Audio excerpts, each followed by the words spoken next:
Hi, and welcome to Talkward. I'm Marty Dundigs, editor-in-chief of Weekly Humorous Magazine, and this is Talkward, a fun little podcast where professionally funny people come to tell awkward and cringeworthy stories. Mm-hmm. And today I'm very excited about my guest, SallyAnn Hall. Hello. Hi. SallyAnn is a hilarious stand-up comedian based in New York City. Would you consider yourself also a writer? I would. I don't know if anyone else would, but I very much identify as a writer. But that so she's a writer and seen. Performer, extraordinaire. Is there a third thing? Is there a third thing in comedy? I do.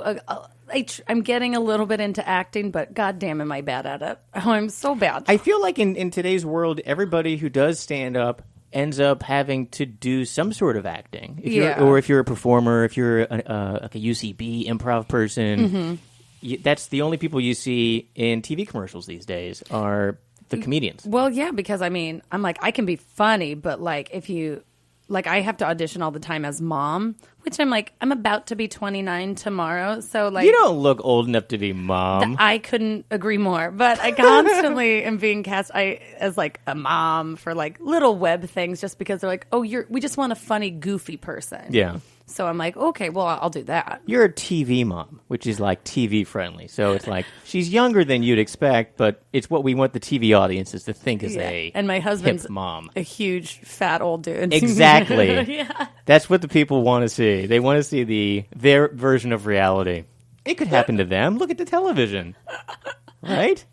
Yeah, now that women Jim are getting... Belushi lived that for years on whatever his show was. All of them. I watched that The Honeymooners? I think it started with The Honeymooners. Fucking... can I swear? Yes. Okay, great. Fucking King of Queens, all that. I'm going to lose all of my public school affiliates, but fine. No, it'd be nice to be in that category because they usually just cast hot women. Yeah. And I just think of myself as like goofy. So if I'm considered hot, that would be a huge step up. It's like a hot goofy. Goofy hot. Please let that be a type. It's like a type where if you're more goofy than hot, it's goofy hot. Or is she hot but goofy? Oh yeah. So it's like there's a different slight scale. Like when they cast like Megan Fox in like a comedy. Exactly. It's like, oh, shut up. She's like, I'm just a nerd, and you're like, shut up. Exactly. You don't know anything. You don't know anything about pain. Oh my God. Yields. So you do a lot of stand-up. I met you because you're a stand-up comedian in New York City, and I booked a show called Guaranteed Delivery, which is in the beautiful mailroom downtown 110 Wall Street. Next show, November 7th. And you did that show, but I had seen you at other shows. That's how I find the fabulous talent of people that come to the show, is I go to tons of free shows all over New York. There's bar shows. I feel like you have a camera in my shower or something. You're like, I've seen you everywhere before. I've seen you so many angles. To be fair, in my shower, that's when I do my best stuff. So you have to subscribe for that one, guys. That is pay. That's not the free show. But I saw you at the Comedy at the Corner, which is at the Hungry Ghost Coffee Shop. Yes. Which is a teeny-weeny little coffee shop, and Keenan Steiner books and performs at a great show 2 times a month, I think. Yeah, that's a great show. And it's like a tiny, tiny, tiny venue, and sometimes there's a tiny, tiny, tiny audience, but he always gets really talented people to go. To be in the show. And you did it, and you had won, was it Laughing Devil? I did. I won the Laughing Devil. Yeah. And She-Devil. The She-Devil Comedy Fest. I was a judge at both of those things before. Oh, my goodness. Yeah. Amazing. Well, the She-Devil, I'm going to be headlining in this next one coming up next week, so not competing anymore, thank God. Is that the She-Devil one? Mm-hmm. So that's all female comedy. Yep. It's like all over the country people come in. Dude, yeah. Right? Great comedians from all over the place. Yeah. But you don't have to, because you won it. So now you don't have to perform. Yeah, fuck that. Now competing is so stressful. Now I just get to show up and watch all the other people be nervous and wait for their results and be like, bye. And how long have you been doing? Like, how long did it take for you to be doing the festivals and then winning and then moving to that next level of featuring? Of performing. How long have you been doing this? I've been, I would say maybe the first time I picked up a microphone and did an open mic was about 5 years ago. But it took me about a year for me after that to actually start hustling and getting in the grind, as they say. And then, so probably 2 years into comedy, I started applying for festivals and just getting and getting rejected a lot. And Did you travel a lot to do? Because they have them all over. There's a big one. Is it South Carolina? Yes, I did. Well, there's one. What's that called? There's several in North Carolina. Okay. There's like Asheville. There's North Carolina Comedy Asheville. Festival, which I did. There's Cape Fear, which rejected me once. And then they accepted me, but I didn't have time to go. But like, yeah. How long is the tape that you have to send for these festivals? 5 to 10 minutes, typically. Okay. They typically don't watch past 5, but I like to make it like a nice 7-minute tape. And they get kind of a bad rap sometimes because there's pros and cons for these festivals because in one end of it looks like a money-making pyramid scheme. Mm-hmm. And then the other end of it, you do get the exposure. And then you do get those credits. For me, I didn't have a single comedy credit. I saw a festival, and I was like, okay, use some of those airline miles. Yeah. And so like I did a competition. I like competition festivals because you do actually have a chance to move up. And my first competition was in Seattle. And you like the fist fighting. I do. People don't talk about the fist fighting part of the comedy competitions, but it is the bloodlust fun side. Yes, and I'm weak, but I have a long reach, so people don't expect me coming. And you scratch. You scratch. My nails. Don't even get me. They're perfect. They're very long, and they do a lot of damage. But I didn't make it anywhere in my first competition, and in many competitions, I continued to not make it anywhere.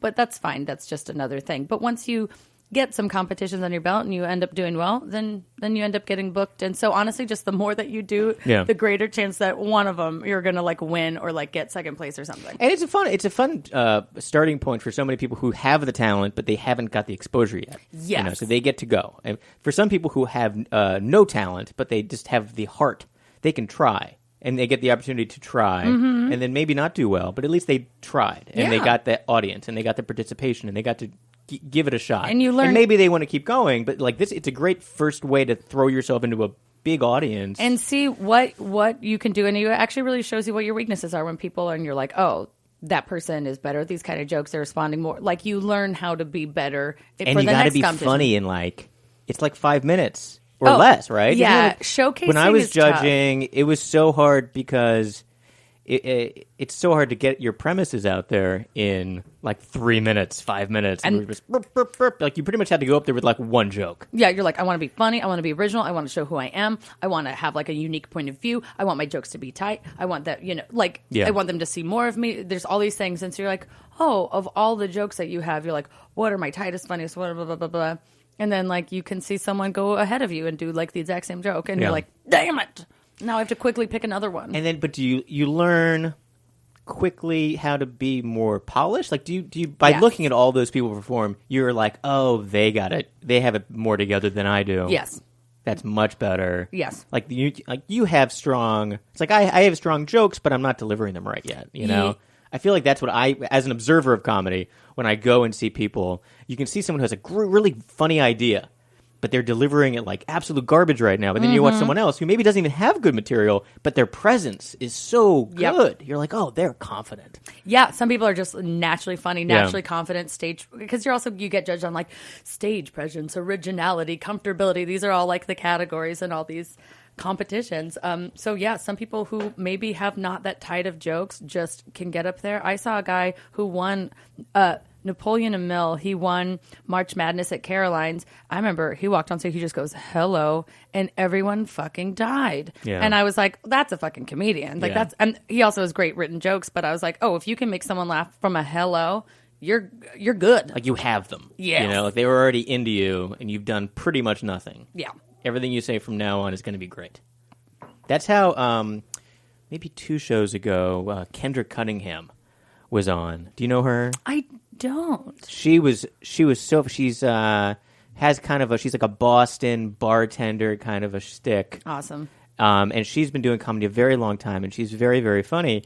And she just has her own style, and she builds to it. And it maybe the audience was kind of like, ha, ha, ha, ha. But then she makes them love her, and then they're so invested in her that everything she says kills, you know? Perfect. She barely has to say it. She barely says a joke, and they're just dying. And you're just like, oh, that's amazing. That's great. You can just wrap them around your finger like that. That's how Wendy Starling is, too. I feel. Do you know Wendy? Oh, yeah.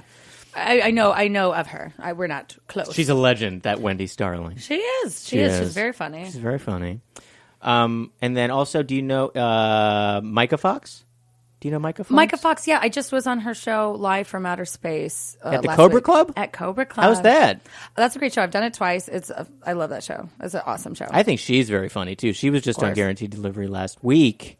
I feel like she's just so funny and honest and fast. Like, she's just like, very quick. Yeah. Very quick.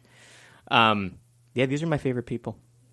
There's so many funny comedians in New York. I feel like there's so many great comedy. You could see so much good stuff. I'm constantly discovering new awesome comedians who have been around forever that you just kind of missed, and then you just run into the same people all the time sometimes. Yeah. That's how like all you stand-ups, you guys have this great, huge network. Yeah. And I feel like that's the way that I find people for my shows is you have to talk to other people because you have to get recommendations. Because, unless I want someone to back this person up, like, oh yeah, you should book them. They're really good. It's like, okay, if you think they're good, then that's, you know what I mean. Like, honestly, like because people always ask me like, how do starting out comics go from not getting booked to getting booked? And this, I mean, like not just in like famous comedy clubs. I mean, just like bar shows that other comedians produce. Like Halyards has a great Bitches Brew is a great Friday show. I love it. I live in Park Slope, so it's very convenient. It's kind of like the Gowanus area. Oh. It's a great bar. Halyards is a great bar. The great back room. And like I got booked on that show a couple weeks ago, and I was like, hell fucking yeah, I was so excited. It was like I was like as excited if someone was like, hey, this comedy club just passed you. I like this. It's the same level because some of these bar shows have a lot more clout than comedy clubs in New York.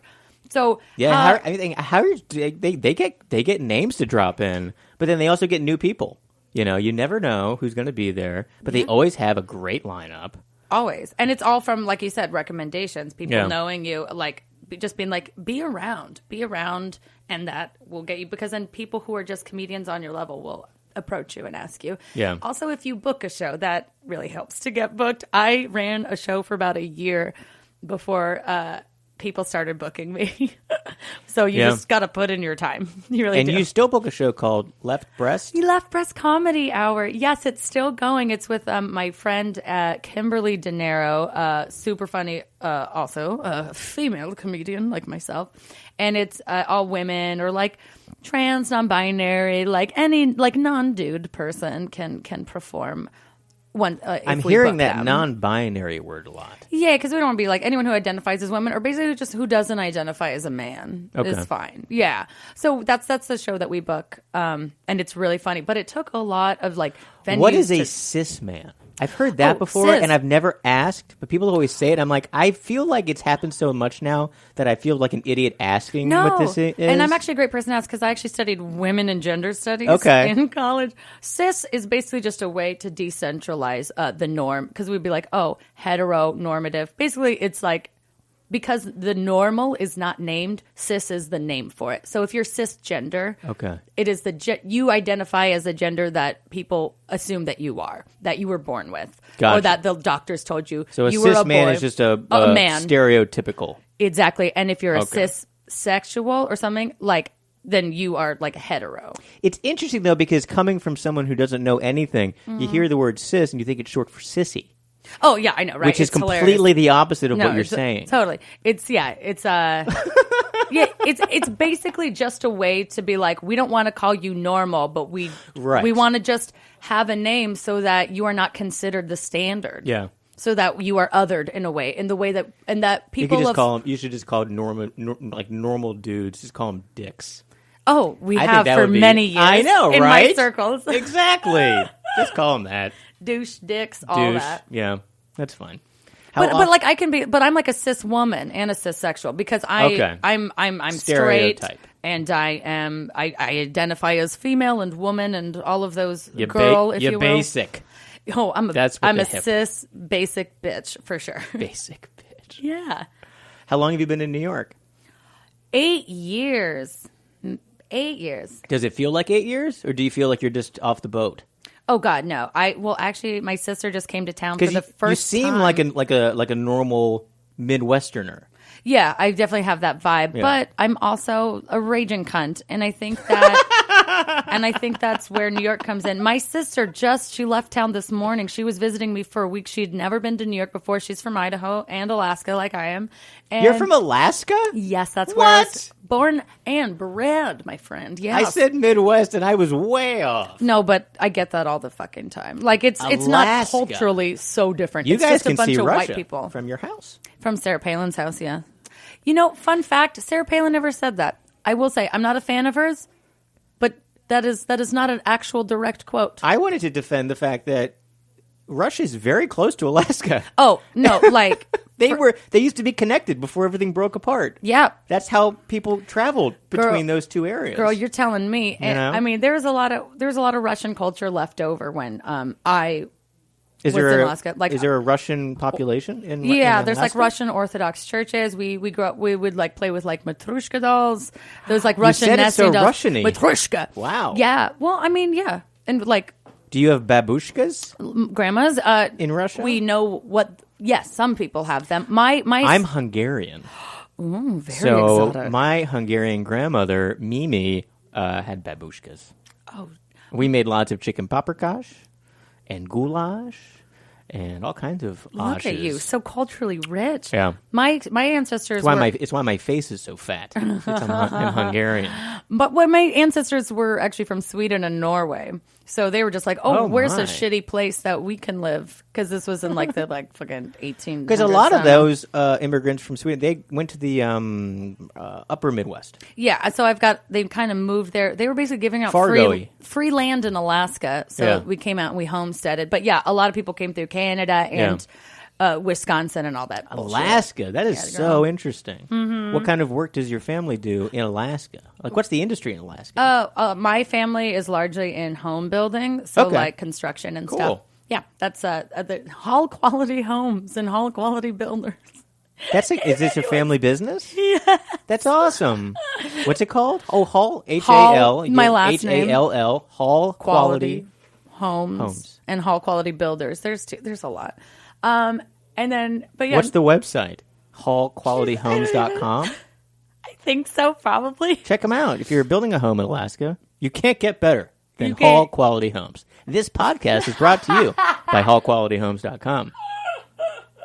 If your house fell down in Alaska, it wasn't a hall. Moving on. I'm here with SallyAnn Hall, if you're just tuning in on the live feed. This is Talkward. Hall quality heiress. No. She's the hall. She comes from the Hall Quality Home fortune. Oh God, no. How big is your family in Alaska? Oh well, my mom and my dad's side are there, so You've pretty been there big. for generations. Yeah, I'm a third generation Alaskan.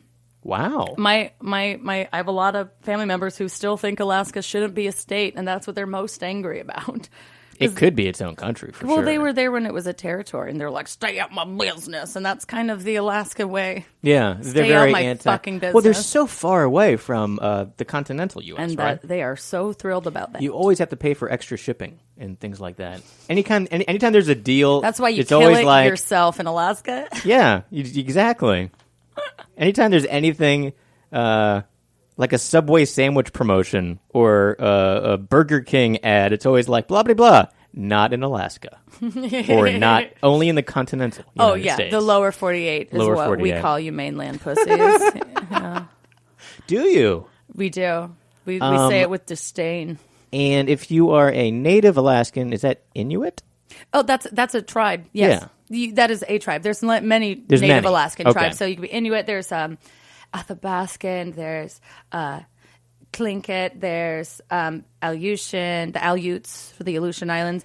This is stuff that I learned. That's right. The Aleutian Islands people don't really think about or know about very much. There's a whole bunch of islands off of the coast of Alaska. Yeah, that's the whole chain, and that goes very Have close you to been Russia. there? Never been to any of Okay. the Alaskan islands. I stayed in the Kenai Peninsula. That's the little ball sack of Alaska if you're looking at a map. Can you take like a boat to the Aleutian Islands? I mean, Is it like a lot long of trip? planes. Is it a lot of planes? Well, there's a lot of. I'm sure there's some that you can get to. Honestly, I moved to Idaho when I was 10, so all of my observations about Alaska are from the eyes of a child. And I'm like, yes, and it gets cold, and your mom makes you eat vegetables. It's the worst. So you moved to Idaho, That's when I went to high school, and that's Okay. yeah. So but you still have family in Alaska. yep, most of my family, yeah, but my immediate family's in Idaho. What made that happen? Well, that's where my dad is originally from. Okay. So literally all over the Northwest, I just have a bunch of super white, trashy family. And you have a sister. Yes, and she just came to New York, and she was like fucking blown away. And seeing her react, that's how I'm like, oh, I've changed a lot in these 8 years. Yeah. I'm a different person now because she kept being like, sorry, and I'm like, one sorry will do. Yeah, absolutely. Like if that, I'm We're like, done now. We don't need this. oh God, but like her on the subway, oh God, oh sorry, Oh, yeah. oh sorry, oh sorry, and I'm consider myself like a nice kind of Midwestern Right. type lady, and I was just like, you let people off first Yeah. before you. I scream that in people's faces. Yeah. I do. I go, you let people off first You scream this at random strangers? who don't follow the rules. I absolutely do. I absolutely. And see, now they know because I got yelled at when I first moved here, and so I'm like, thank you, lady, for yelling at me. I had my sister and her 2 children and her husband came into the city to visit for Saturday to Sunday, and we ended up going to the Statue of Liberty. That's where we went to. Oh, my God. Oh, I went on a brunch cruise around the Statue of Liberty. It was actually the most fun I've ever had. Oh, well, we did the official Statue of Liberty tour, which is, and we go to Ellis Dumbass. Island. And if you want to feel like a abused immigrant coming to this country, take the Statue of Liberty tour, because you were like shuffled into so many lines and poked and prodded through security, and then you wait such a long time to kind of wander around Ellis Island, and then you just go home. It's like, if you want the experience of the immigration experience in the 1800s, just take this tour, because it's so long. It was fun. Dude. And they did fine on the subway. They quietly. I was like, hold on to the poles. Hold on to the pole. Don't bother anybody. Like they were like taking up too much space in his seat, and she was kind of like my niece was kind of pushing on to this random stranger who was like trying to give her more space, and I was like, Madeline, no, just let him have more space, and she was like, okay. That's so. My brother-in-law came as well, and he'd never been to New York, and he was just like, every time he saw a woman on the subway, he's like, should I give her my seat? Should I give her my seat? What's the protocol? And it's like, if you want, like, she's young. If she's pregnant or old. She's young yes. and fertile. Like, who cares? Maybe. Like, do what you maybe, want. yeah. It's a judgment call. Yeah, and I'm like, no one's going to look down on you. If Right. but he's just like, gotta do the polite thing. I'm like, oh, that doesn't matter here. It doesn't matter. It kind of matters. Like, someone will judge you, but like most of the protocol. time. We don't need the frill. We don't need the, oh, I'm so sorry. Oh, thank you so much. We need you to be quick and out of our way. Fast. Yeah. Someone else I was talking to who was a Midwestern person said something like, she said, people in New York are nice, but like in a mean way. Like, yes. People in the Midwest are actually fake nice, but they're actually mean behind your back. But in New York, they're nice to you, but like they'll shout it at you and then keep going. You know, like Yeah. they'll say something helpful, but like I don't have time to stop and talk to you. Oh. I'll tell you if you're going uptown or downtown, and I'll tell you if you're getting on the wrong train. I'll be like, no, this is downtown. Get off this train. And I'll like pretty much push them away. And that's exactly why I moved to New York and was like, these are my people. This is what I love. Because people are like, oh, excuse me, ma'am, I'm so sorry. You know, I just got off. And I'm like, I don't need your life story. What do you want? Like, what do you want? Tell me what you want. Quickly, now, where's the as we bathroom? walk. Upstairs. As Bye. we walk and talk. As we walk. Gotcha. I literally have like said, people are like, excuse me, ma'am, can you talk? And I say, you have 5 seconds. That's a thing that I say in real life. I don't have time for this. To be fair, that's usually when a man approaches me because, as every woman knows, a guy who goes, excuse me, miss, you're like, you got 5 seconds to prove to me you're not a creep. Like, Yeah. prove, if you want it, if you're like, oh, look at this map, and I go, okay, take a left, take a right. But then if they go, how are you? I'm like, kill yourself, fuck yeah. off, like you are done. Someone outside out of this building here, they had the clipboard and they were wearing some kind of thing to promote either animals or adopting children or oceans or something, and I don't know. And the guy looked at me and he was like, I hate it when they make eye contact because I look like a friendly person. Yes, and he's you like, do. And he goes like, he's like, sir, you look like a friendly person. I'm like, not today, I'm sorry. I'm like, not today, I'm sorry. You're like, I'm not today. These dimples are just for show. And I walk right through. I'm like, not today, I'm not. And he's like, oh, that guy. I'm like, I got to get to lunch. You'll get me later, I know you will, and I'll nod and smile, and I'll still not give you any money. But I appreciate what you're doing. Yes. I appreciate it. I appreciate it, but oh God, no, I don't stop. I'm just like, I'll just go online and donate if I feel like it. I felt terrible outside. There was actually one normal-looking woman who was collecting for something, and then her partner was another woman who was wearing a big, like, medical mask. Like, she was afraid of the germs. And I was like, oh, no one's going to talk to you. Oh, that's... Like, no one's talking to you, man. If only I'm to sorry. be like, oh, what's up with the mask? Right, just like, if I didn't already want to avoid you, this is going to do it. Yeah.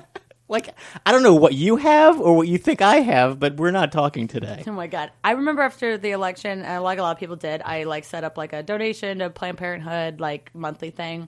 And now I just get all these fucking emails. But so I was seeing like a Planned Parenthood person being like, do you have like a second to like defend women's rights? And I was like, oh yeah, I'm busy, but like I just want you to know, like I already, like I'm on your team. Yeah. Like I already do that. And she was like, well, you can like stop and give more. And I was like, bitch.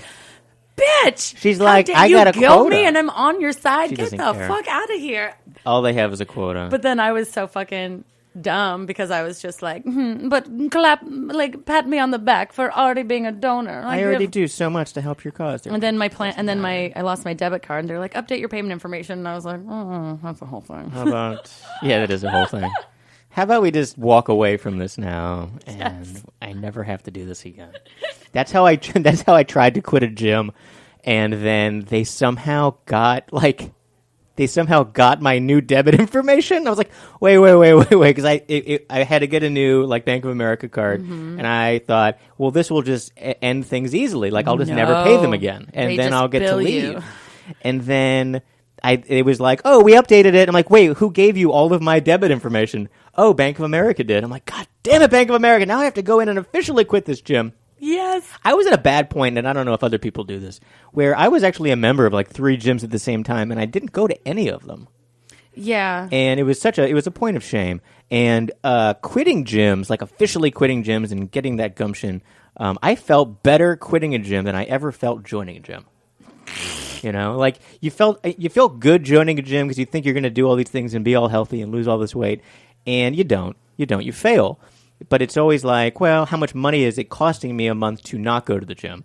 And I finally found a gym. I think it's like Blink Fitness, and it's like $12 a month or something. That's where I go, bitch. It's an incredible place because I can pay them, not go, and feel great about myself. Oh, absolutely. Because every time I if you go out of town on like the road or a festival or something, I'm always like, I'm here for a week. I'll see if there's like a local gym. And then like the day pass is always like $15. I'm like, that's my entire month at Blink Fitness. Yeah. I love it. And my Blink Fitness is literally right next to my house. That's great. And I still barely fucking go. Yeah, I never go. It's nuts. And I have nothing to do. I work at night, so my days are always free. So it's like, I should be in amazing shape, and I won't. I refuse. Because you're busy creating new stand-up comedy content. You don't have time. Horizontal in my bed watching TV all day. What do you watch when you're doing nothing all day? You Netflix? Oh, yeah, I do. I'm a big episodic TV show. Love TV shows. So I just do you watch comedies or do you watch dramas? I feel like a lot of comedy people watch dramas. I watch it all. I fucking watch it all. I love it.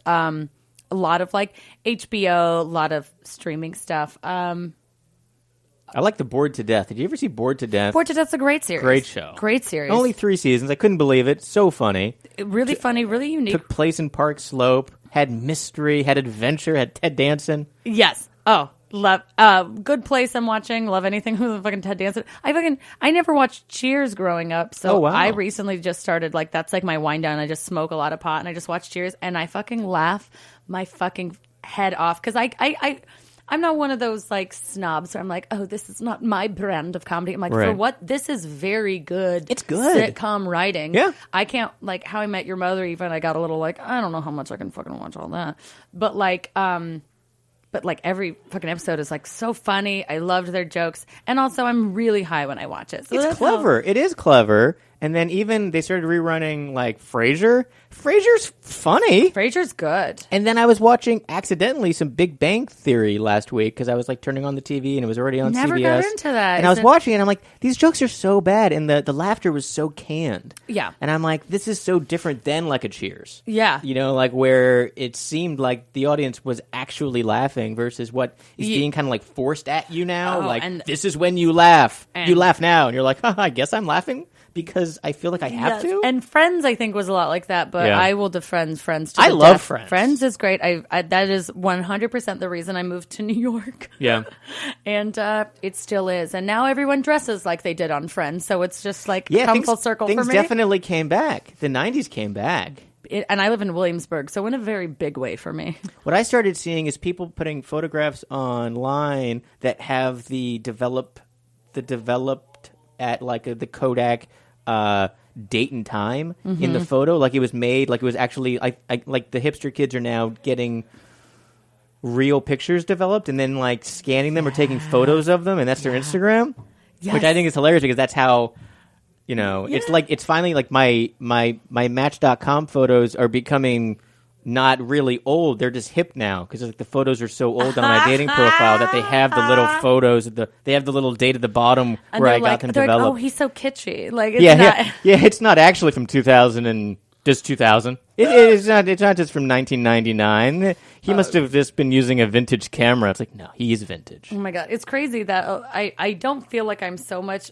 I'm just a couple years older than I would say a lot of people in comedy that hang out like 25, 26-year-olds.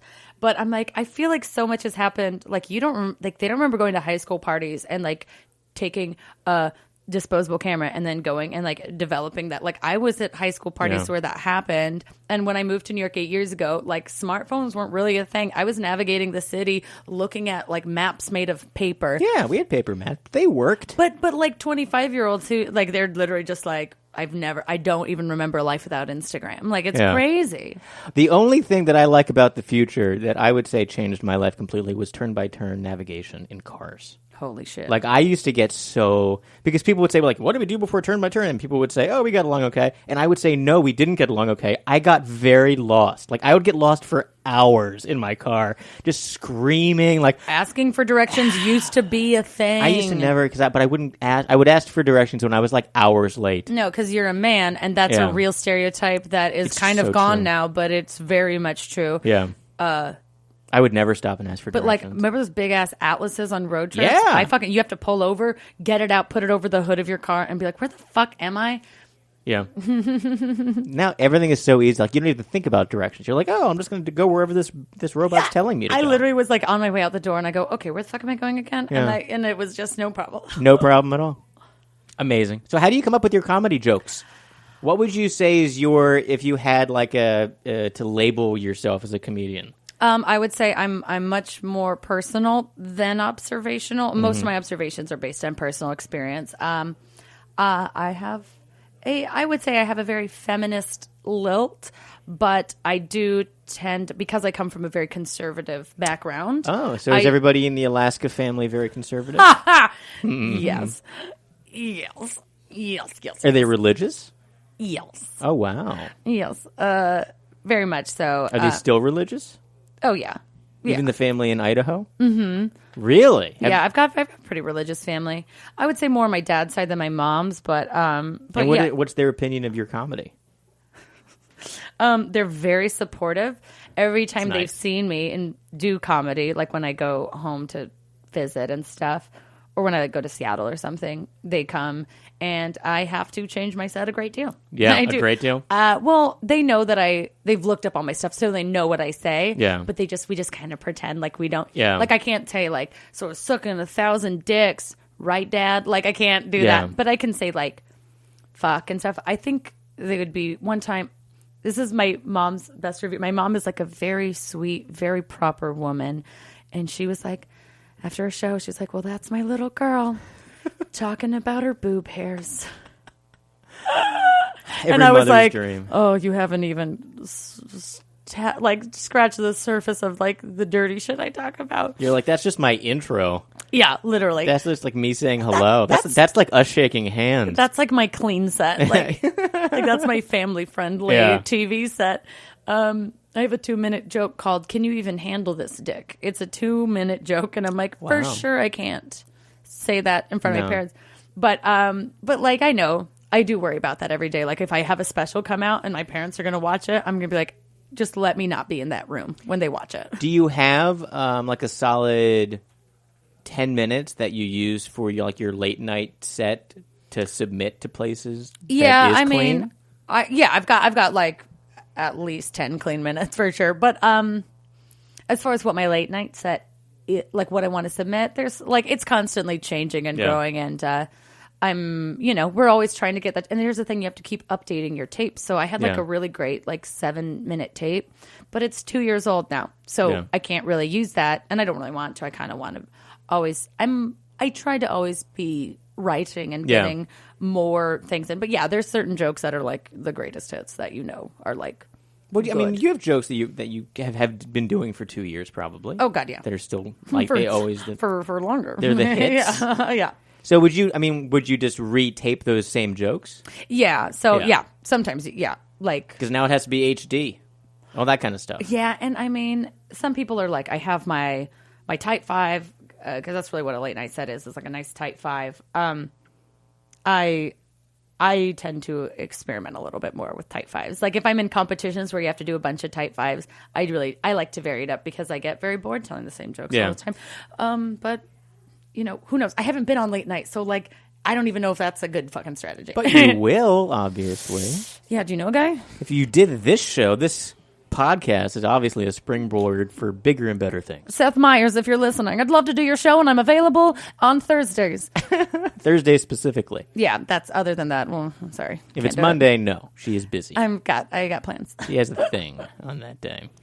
What else? You're doing your Left Breast comedy show once a month? Yes, and the next one is October 17th on Wednesday at The Lantern, and we have amazing fucking comics. We have comics who have like hella TV credits. Kate Willett's on. She just had a Netflix special. Mm-hmm. Who else do we fucking book? Dude, we have so many amazing women every fucking and you get to month. perform. And I do. I get to perform a lot, and that's the reason I do it. Absolutely. I'm just like, look at us. We're all so talented. Us together in the same category. And they're like, you there. You're like making the poster. You're like, I'll put my name a little bit higher. There it is. Yeah, literally. A little bit bigger font. There we go. Yeah, because, sometimes we get written up, and then, like, one time they forgot to put mine and Kim's names on there. So we're like, should we change the name of our show to Left Breast with Kim and SallyAnn? Like, did you? Yes. Yes. Have you done any of the roast battle type comedy? I love roast battles. I actually just won a roast battle at Comedy Fight Club on last Sunday, like yesterday, 2 days ago. What day is it? Tuesday. I've been drunk the whole time. My sister's been in town. My sister loves roast battles. So I was like, okay, I'll do a roast battle when you're here. I'll make sure that I get one. Okay. And yeah. And who did you have to scream at? Anthony Passaretti, and it went to overtime, and I got him in the end, but it was a really great fight, and I love jokes against me. Here's my favorite one that Anthony Passaretti said. He was like, because I hate being called Sally, and he says, yes. Oh, SallyAnn hates when you drop the Ann, because that's 1/2 second that you're not talking about her. That's good. That's a good joke. Oh, and my sister fucking lost it because she knows how much I love attention, and it was one of those. It's like.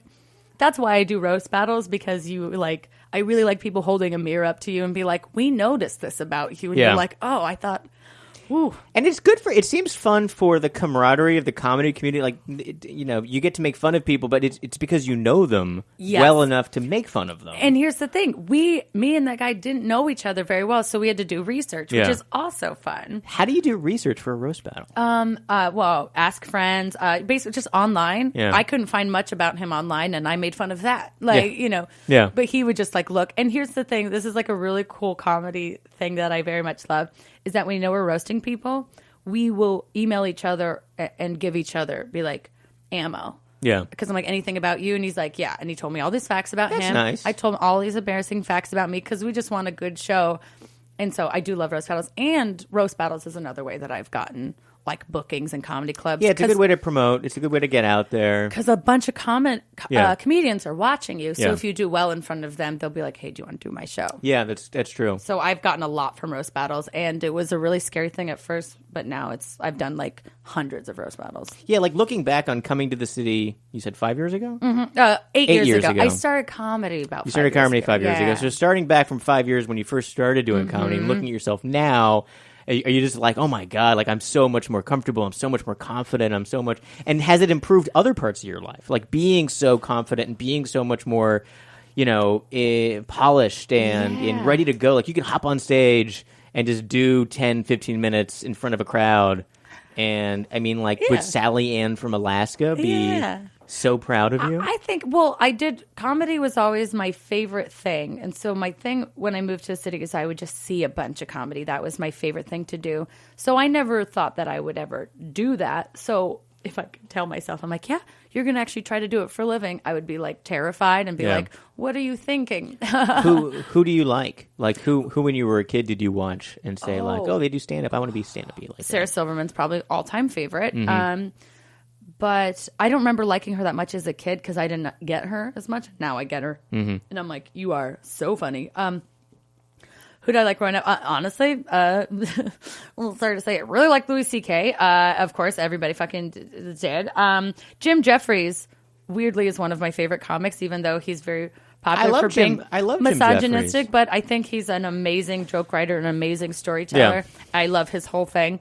And I think he evolves with the times, which is really, really important in comedy. And it's fun having someone who's not an American talk about American things. Oh, yeah. So much. He's a great outsider perspective. Great outsider perspective. Absolutely. And even though his material, a lot of it is like, I don't relate to it, but I can see that there is mastery done in concocting it. So, but as far as like favorite comedians, Kumail Nanjiani, Chelsea Peretti, Amy Schumer, funny. Huge influence of mine. Just I've never when mostly sex stuff came out, and I just saw a woman just talk about all that fucking dirty shit.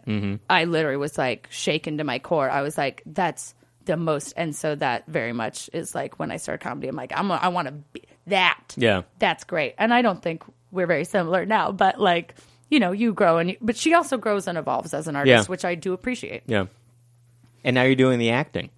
I'll be sent out audition. Like I'm not like no one's gonna be like there's an off-Broadway play. Can you play the abused woman? Like no, I'm not going out for anything like that. But they're like, we need a mom to smirk at the camera a little bit, and I'm like, you got it. You could be a smirky mom in a Palmolive ad.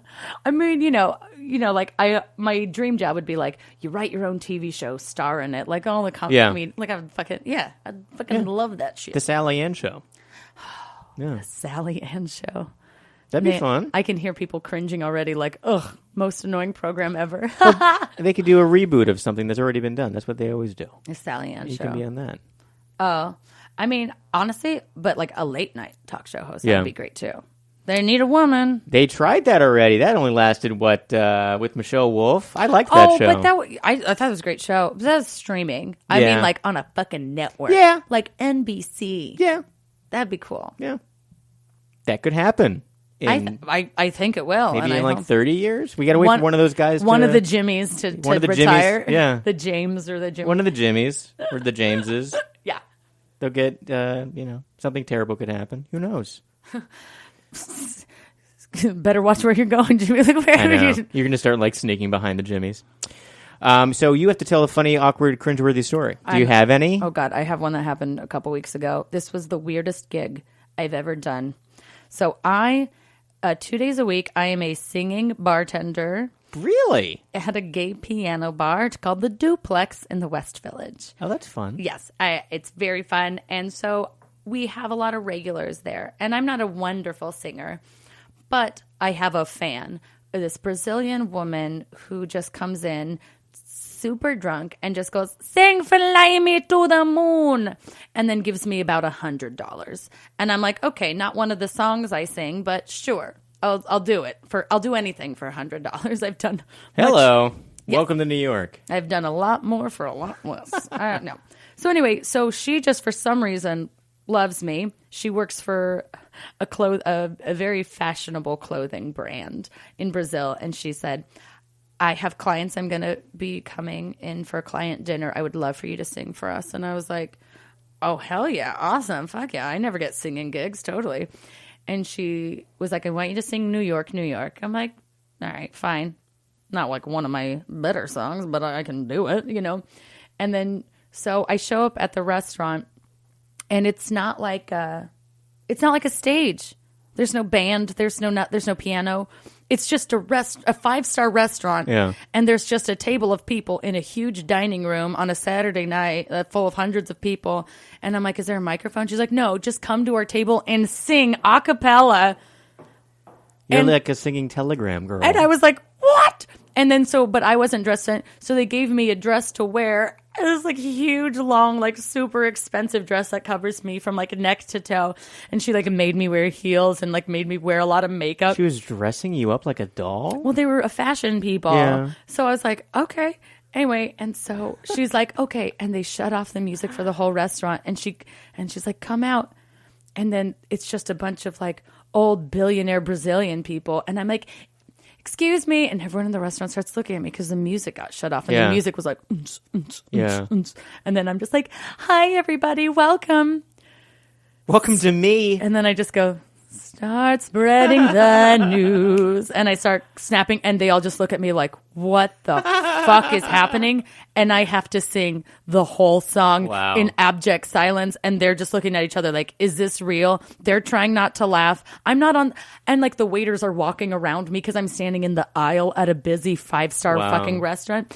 And the woman who hired me is just like, oh my God, who's this? What is this surprise? And I'm like, you are not fucking helping. Anyway, so I finished. I'm like, it's up to you, New York, New York. And then they clap, but then I go into the second verse and they're all like, no, they're so upset. And I'm like, why did I do the second verse? I didn't have to do the second verse. And so I just doubled down and I'm like, if I can make it there, come on. And everyone's like, what? We're Brazilian. We don't know the word. Yeah, this isn't our song. Oh, and they just started recording me on their phone. So there is some very embarrassing footage of me.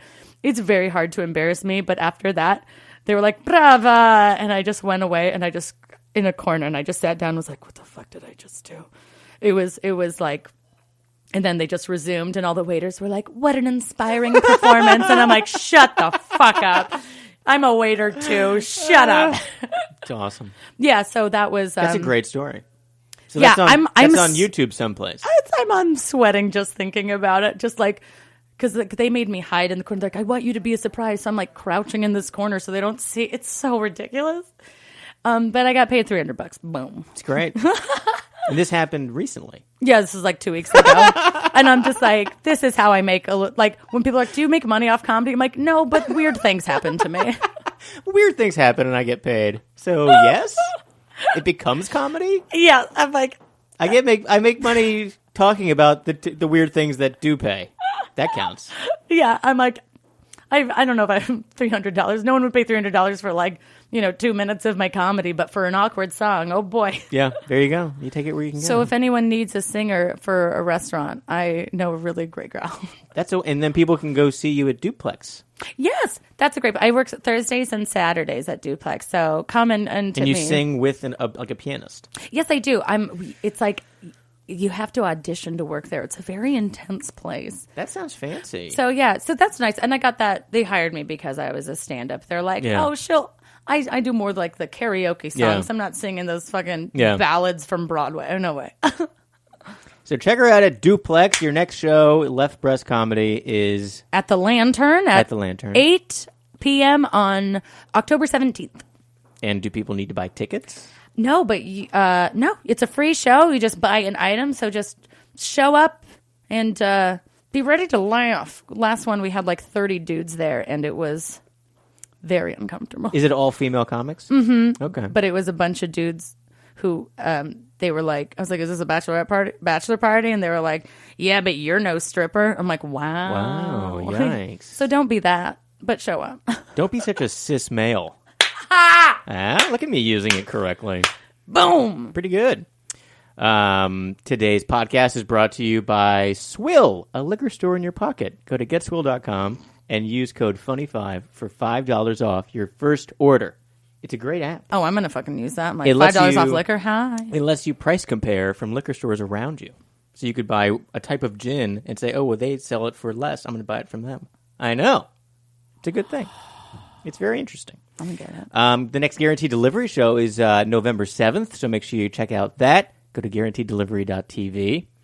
And sign up for the Weekly Humorist e-newsletter. Go to weeklyhumorist.com and read all of the hilarious things. Get digital issues every week and get emails practically every day if you sign up for the email. They never stop. It's almost every single day of the week. We'll get you on there, SallyAnn. I would love to. You'll get emails every single day from me. It's going to be fantastic. I don't get enough emails, so this is perfect. Perfect. Well, this has been Talkward. Thanks for listening. I'm Marty Dunnix, editor-in-chief of Weekly Humorous Magazine. Thank you, SallyAnn Hall, for being here. Follow her on Twitter at Super SallyAnn. And on Instagram at Hollaback Earl. Okay, well, that's not going to be impossible to figure out. How do you spell that? Hall, like my last name. Back. HALLABACKEARL. Hollaback Earl. Okay, we're going to have that on weeklyhumorous.com when we post this, so you can find it easily. It's going to be much easier than that. This has been Talkward. Thanks for listening. We'll see you next time. Bye. Bye. Thank you. Bye.